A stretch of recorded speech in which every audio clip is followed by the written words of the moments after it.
Gear versus Grand Tour. I think we're finally in a position to compare these shows now that both are wrapped up for the year. I find myself in a unique position in that I worked for Top Gear for a couple of years for the magazine.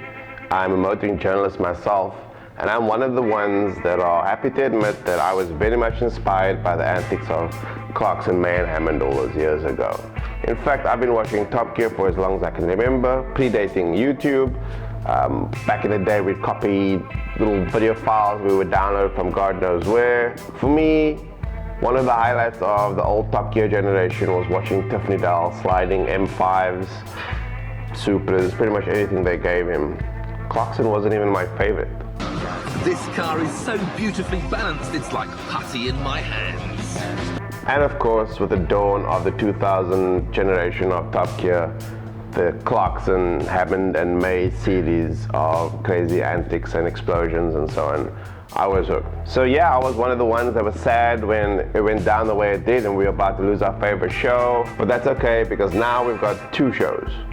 The Grand Tour, which is basically Clarkson, Hammond and May being given 4 times the budget they used to have, versus Chris Evans' Top Gear, ex-Chris Evans. No, I'm not referring to the first Avenger, Captain America. I'm talking about the white-haired, annoying as hell BBC radio host.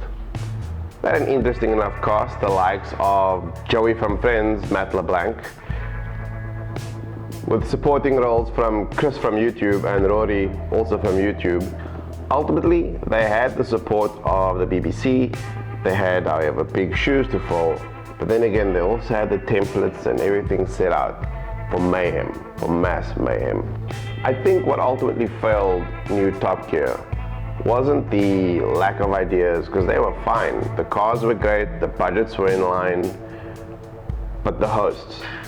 There was no chemistry with the hosts. Don't mess it up, you don't want to go on the grass! I think something's wrong with my car. Oh, slow down, Sabine, please. Go out! Every time Matt LeBlanc would drive a car, I could hear the Friends anthem playing. Every time Chris Evans was driving a car or on screen, I want to leave the room. Every time Chris from YouTube was on the screen, I felt like I was watching something from his Drive channel. And Rory was cool, but for the entire time I was watching him, I just felt like it was kind of like Reach for a Dream or something, you know, like some kid was given the opportunity to mix it up with their legends and he was so excited all the time. Eddie Jordan, no idea what he was saying most of the time. Sabine Schmitz, who is German, I could understand her okay. I don't know, maybe the new season will be better now that they've gotten rid of Chris Evans and they've upgraded Chris Harris into a hot seat. Enter the Grand Tour, and it's very, very familiar. You could argue that it's basically all the travel specials from Top Gear and massive budgets. I mean massive. I mean 65 million rand per episode. That's a lot of money. It's interesting to note that both shows did return to South Africa. They love this place.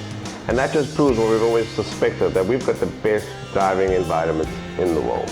The Grand Tour even managed to culminate in a very, very dusty, very sandy, very, very windswept Namibia for a 2-part dune buggy special. That's content South Africans can relate to. Despite being a massive fan, I'll admit, I'll be the first to admit, a little bit of the magic, a little bit of the shine, a little bit of the polish has arguably been lost along the way.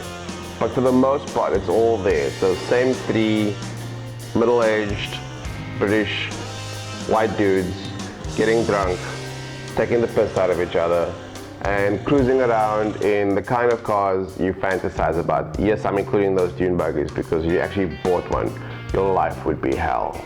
They even managed to take the piss out of Top Gear in a couple of segments, including the Celebrity Challenge, which, spoiler alert, never did really go off with any sort of success, I'd argue. The new test track with the new test driver, I'll let you be the judge, but I guess I find the American entertaining enough.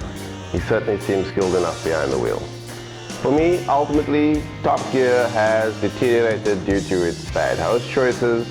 The Grand Tour, while not quite the same level that the old Top Gear used to be, has a lot of room for improvement, and man, it's just nice to see the old guys back on the screen together, doing what they do, getting wasted, driving cars badly, making poor life choices. The humor, the banter, I'm glad they're back. I'll be sticking around. If I'm honest, I'll be sticking around for both shows. I think the greatest takeaway from this is the fact that we now have two cool car shows to watch. At the end of the day, if it's a verdict you're looking for, I'm going to give this one to the Grand Tour. I give this an 8 out of 10 versus the new TopGear's 6 out of 10 versus the Clarkson, May and Hammond TopGear, which I'd rate at a steady 9 out of 10. What do you think? Do you agree with my ratings? If not, leave a comment down below. If you do, leave a comment down below. Either way, like, share, subscribe. That's how the magic of YouTube works, people. That's how. There are other obvious differences between the shows, such as the fact that TopGear continues to exist on traditional broadcast television, BBC 2, versus Amazon Prime, the internet streaming service, home of the Grand Tour. Just another example of digital seeping into our lives and taking over. Another great differentiator, of course, is the fact that the Grand Tour is no longer studio-based.